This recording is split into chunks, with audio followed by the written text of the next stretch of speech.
প্রত্যেক দিনের মতন আজকেও চলে এসেছি একটু জমিতে ঘুরতে। এই যে এইখানে ফসলা বোনা আছে, তাই দেখছি কীরকম ফসলাগুলো হয়েছে।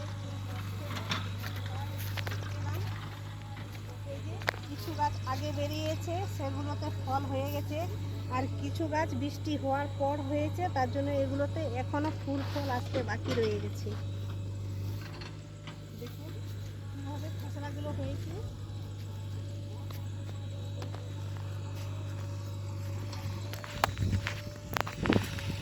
দেখুন এই খসলাগুলো পাকা পাকা হয়ে গেছে, বেশ গাছগুলো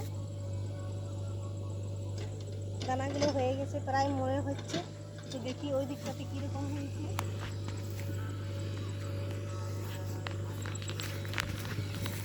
ফসলার মাঝখানে দু একটা কুমড়ো গাছ দেওয়া আছে, তাই কোনো সময় শাক খাওয়া হয়, এবং দু একটা ফলও ধরেছিল।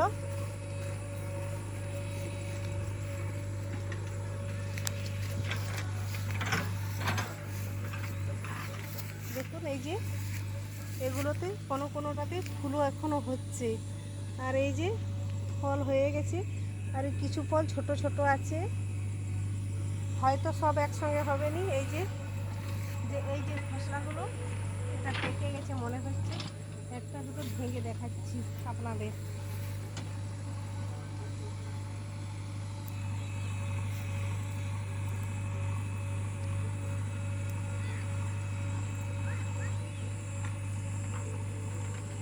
দেখুন বন্ধুরা, একটা ফসলার ভিতরে, ফলের ভিতরে অসংখ্য ছোট ছোট বীজ রয়েছে।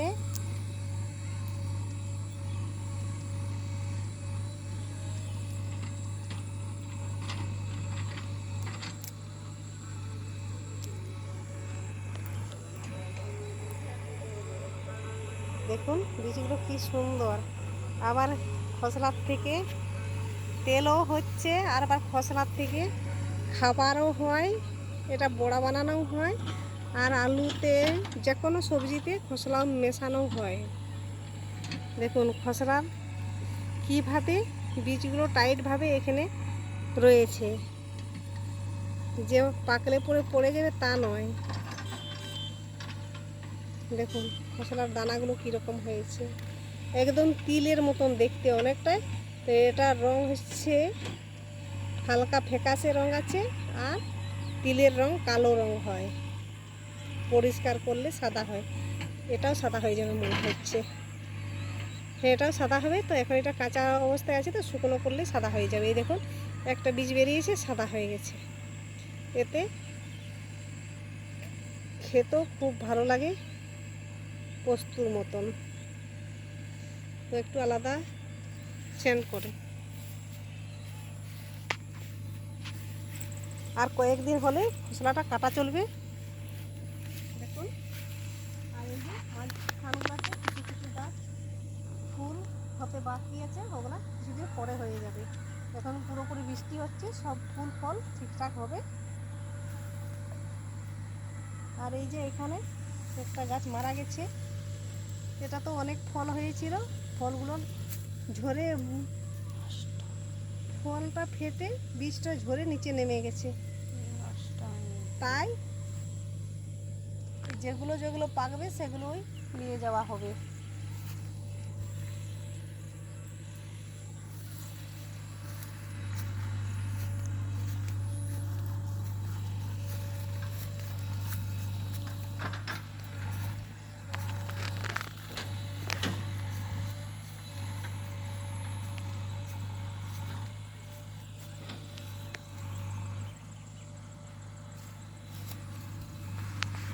এগুলো পুরো পেকে গেছে।